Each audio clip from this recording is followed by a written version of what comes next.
Good morning. This morning's story is The Puzzler, from the 24 Carat Buddha and Other Fables by Maxine Harris. The publisher is the Sidran Institute Press of Baltimore, Maryland. The Puzzler. Lena was hot and tired when she finally reached the outskirts of the village. Since she knew no one in the crowded little town, she decided to sit in the central square and rest while she considered what to do next. As Lena sat staring at the people busily going from one place to the next, a woman carrying a basket of apples approached her. "Where are you from, my dear?" she asked. "I have not seen you in this village before." As she looked up to answer the woman, Lena began to cry. "Oh, how I wish I could answer your question," Lena replied. "All I know is that my name is Lena, and I have been traveling for several weeks on the road that led me into your village. Other than that," she sighed, "I know nothing more about who I am or where I have been." The woman with the apples did not know how to respond to Lena. She was puzzled and almost disbelieving as she asked, "How is it possible that you do not know who you are or where you come from? In our village, everyone knows the story of his or her family, going back many generations. For us, knowledge of family and life history is the most important knowledge you can possess." Lena had no answer for the woman's question. She could only look away and weep softly. After a few moments, the woman took Lena's hand and said, "Even though you have lost your memory of who you are still a visitor in our village, and our elders have taught us that every guest is welcome. Come with me, and I will take you to my home, where you can rest and visit with my family." Lena was impressed by the woman's gentle kindness, and she rose to her feet and followed the woman home. The woman's house was large and contained many rooms. The woman and her husband and 3 children lived there, but so did her parents and her 2 brothers and their families. When Lena entered the house, an old woman, whom everyone called Grandmama, looked up from a large pot of stew she was stirring over an open fire. "Come in, child," she called to Lena and her daughter. As the family gathered for the evening meal, Lena once again repeated her lament that all she knew of her identity was that her name was Lena, and that she had been traveling for many weeks. The old woman looked at her for several minutes before she spoke.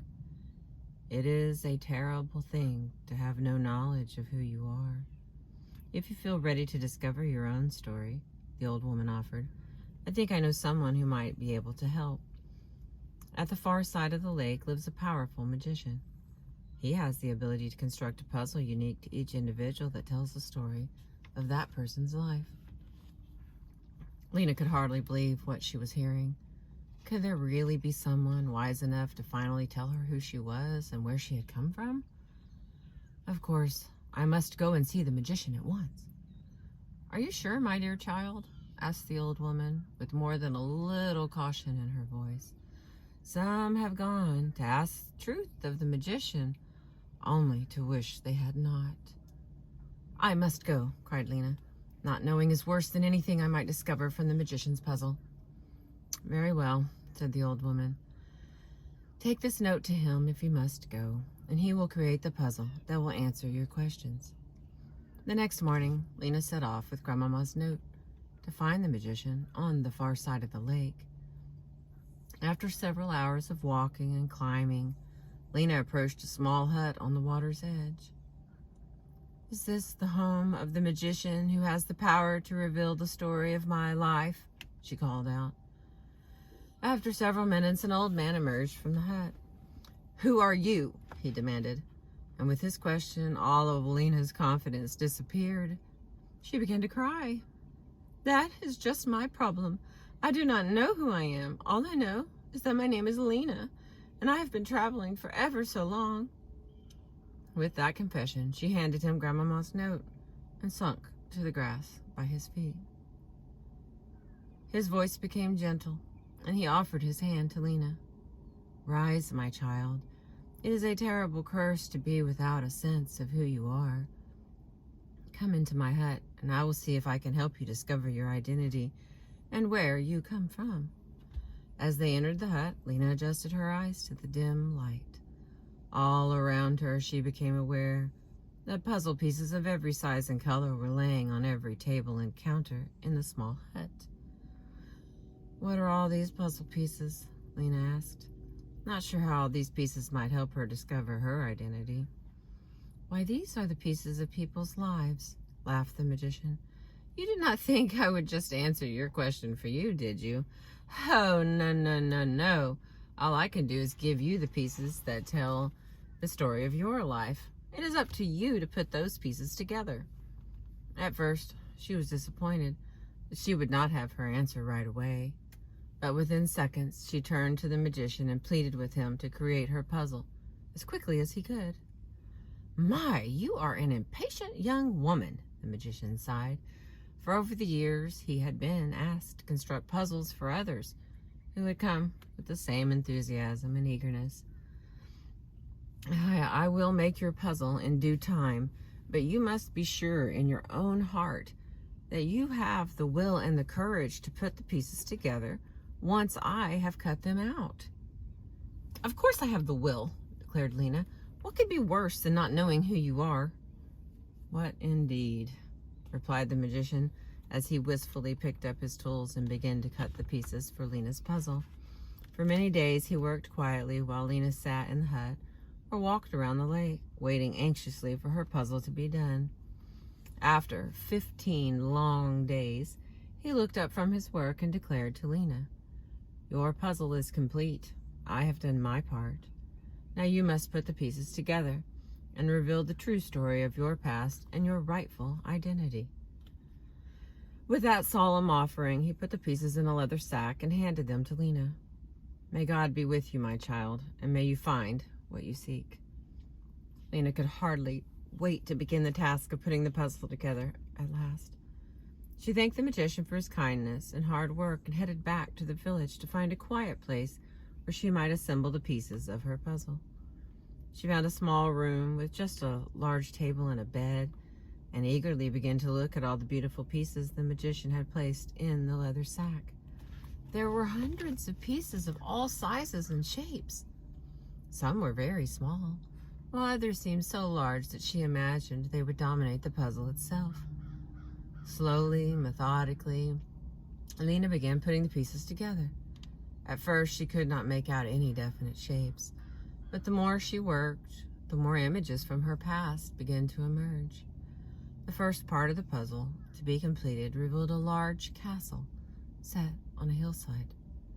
As she put in the last piece of the castle, Lena began to remember a time long forgotten when people called her princess, and her father was a powerful king.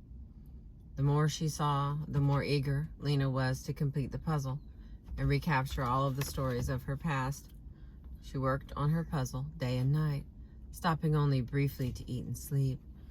After many weeks of work and anticipation, Lena was ready to add the final pieces. Oh, she could hardly wait to see the whole story and know at last who she was and where she had come from. As she placed the last piece, Lena leaned back and stared at her puzzle. A look of horror came over her face. She gasped and cried and flung herself across the puzzle. The room around her began to swirl and spin, and before she could get up from her chair, Lena lost consciousness. She lay on top of the puzzle for several hours. When she awoke, Lena swept the puzzle pieces into the leather sack the magician had given her and threw the sack into the fire. Lena ran from the room in which she had worked so hard to solve her puzzle and found herself walking at a fast pace on the road leading away from the village. She walked and walked for days. After many weeks of traveling, she stopped at a small village for some rest. Since she knew no one in the town, she sat in the central square to decide what to do next. After some time, a woman approached her and asked her who she was and where she had come from. "All I know is that my name is Lena, and I've been traveling for several weeks on this road that led me into your village. Other than that, I know nothing of who I am or where I have been." The additional reading is the puzzler. To know or not to know That is the question that faces many of us as we struggle with the demons of the past. We have come to believe that a resurrection of the past is necessary in order for any true recovery to occur. And certainly, complete amnesia about the past leaves us feeling without a stable foundation on which to build a future identity.